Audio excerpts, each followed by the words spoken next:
Bom dia, não sei, nono ano, quem for estudar agora. A gente vai falar mais um pouquinho sobre função. Praticamente esgotar o assunto, porque nos vídeos passados eu já falei muita coisa sobre função. Quem quiser só voltar lá na playlist do nono ano. Mas aí eu tentei agora trazer uns exercícios um pouquinho diferentes, tá certo? Falando sobre função, domínio e imagem. Então, sobre função, eu coloquei aqui três funções. A função f, que ela é x ao cubo. A função g, que ela é x mais 1. E a função h, que é 2 elevado a x. E aí, eu começo o exercício pedindo assim, para calcular o f de 2. Então, como que eu calculo o f de 2? Eu vou olhar lá quem é a função f. A função f, ela pega quem está dentro do parênteses e eleva ao cubo. Então, se eu estou substituindo x por 2, eu estou elevando 2 ao cubo. 2 ao cubo, 2 vezes 2 vezes 2, 8. Na letra B, eu peço quem é o g de 2. Então, agora eu vou olhar lá para a função g. A função g, ela pega quem está dentro do parênteses e soma 1. Então, eu vou fazer a mesma coisa, ó. G de 2 é pegar quem está dentro do parênteses, que era 2, e somar 1, dá 3. E na letra C, a função h de 2. A função h é aquela que pega e coloca 2 elevado a x. Como o meu x agora é 2, então fica 2 elevado a 2, que é 4. 2 elevado a 2 é 2 vezes 2, né? 4. Aí na letra D, olha, atenção aqui. Eu peço F composta G composta H de 2. Então, a gente resolve sempre de dentro para fora. Então, a primeira coisa é o H de 2. O H de 2 a gente já tem calculado aqui na letra de cima, que é o 4. Então, na verdade, eu quero o F do G de 4. Ó.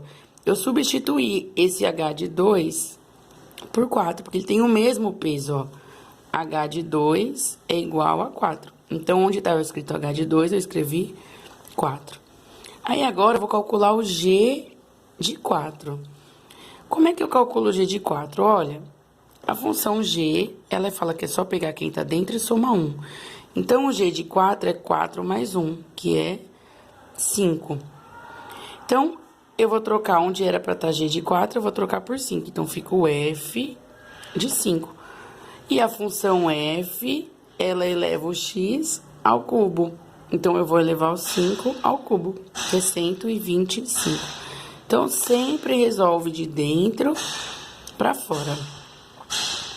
Então, eu aconselho vocês voltarem nos vídeos de função, dar mais uma olhada, complementar com esse aqui.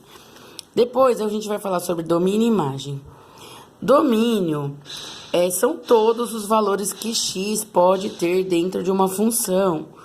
E a gente viu no começo lá das aulas de domínio que uma fração, ela só existe se o denominador for diferente de zero, e ela só existe, e uma raiz quadrada só existe se o número que está dentro da raiz for positivo. Não existe raiz quadrada de número negativo.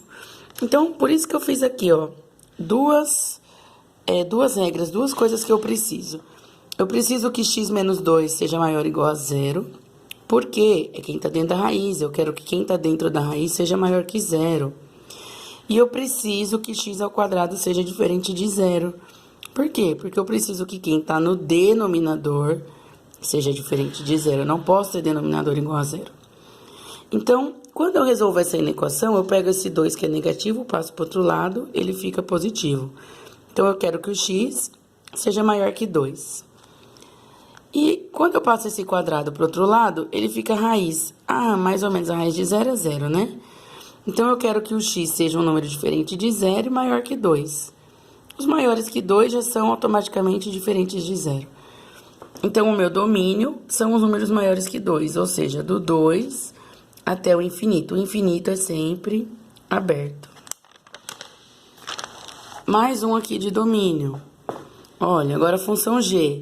A minha função g é a mesma coisa, ela tem raiz em cima e é uma fração. Então, eu preciso que quem está dentro da raiz, que é o x menos 1, seja maior ou igual a zero.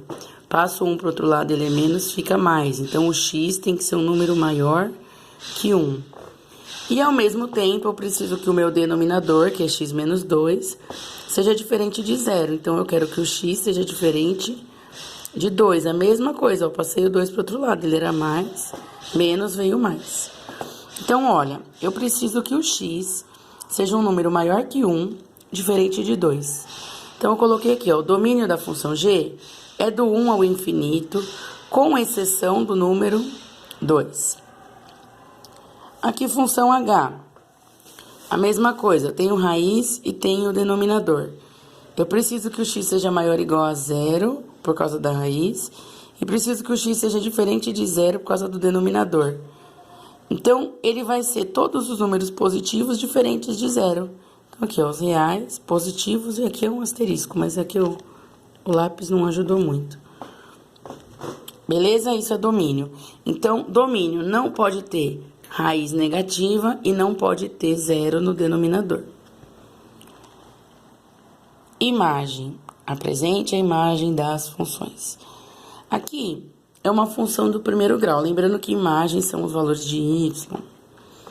Então, a minha função é do primeiro grau. Se ela é do primeiro grau, eu tenho uma reta. O x é positivo, reta crescente.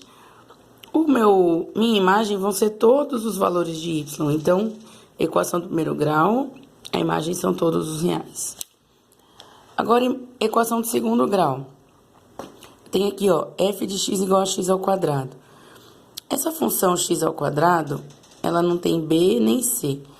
Então, eu tenho o meu vértice é o ponto 0, 0. E aí, como ela é uma parábola com a concavidade para cima, a minha imagem, ela começa no 0 e 0 e vai até o infinito. Então, a minha imagem é de 0 ao mais infinito. É do vértice até o infinito. Agora, aqui, a minha função, ela é negativa. Então, a parábola tem concavidade para baixo. Significa que a minha imagem veio lá do infinito, só que quando chegou no vértice, ela foi interrompida. Então, a minha imagem é do menos infinito ao zero, que é o vértice. Agora, professora, como é que eu calculo o vértice? O vértice da parábola, né, ele tem o x do vértice e o y do vértice. Mas como a gente está falando de imagem, eu só quero saber, só me interessa o y do vértice, que é menos delta sobre 4a. Então, você conhecendo A, conhecendo B, conhecendo C, vai calcular o delta. O y do vértice é menos delta sobre 4a. Então, o meu delta deu menos 3, o oposto de menos 3 é 3, sobre 4 vezes 1, que é o meu A. Então, o meu y do vértice é 3 quartos. Então, a minha imagem, ela vai do 3 quartos até o mais infinito. Por que até o mais infinito, professora? Porque a parábola é com cavidade para cima, então ela começa no vértice e vai até o infinito. Agora, aqui na letra E, o meu delta deu 21, o meu x ao quadrado é negativo, então a parábola, ela tem concavidade para baixo. Então, ela vai ser do infinito ao vértice. Então, o infinito negativo, o meu vértice deu 21 sobre 4, porque o delta é 21, menos 21 sobre menos 4 é a mesma coisa que 21 sobre 4, menos com menos, mais. Para quem tem dúvida de quem vem primeiro, se é o infinito ou o número, lembrem-se, na reta real, a gente tem o menos infinito e o mais infinito. Primeiro vem os negativos. Se o seu x ao quadrado for negativo, você vai usar o delta negativo, e aí ele vem antes. Se o seu x ao quadrado for positivo, você vai usar o infinito positivo, e o positivo vem depois. Tá bom? É isso. Estudem lá os vídeos antigos de função e refaçam esses exercícios aqui, tá bom? Boa prova, qualquer dúvida podem me procurar.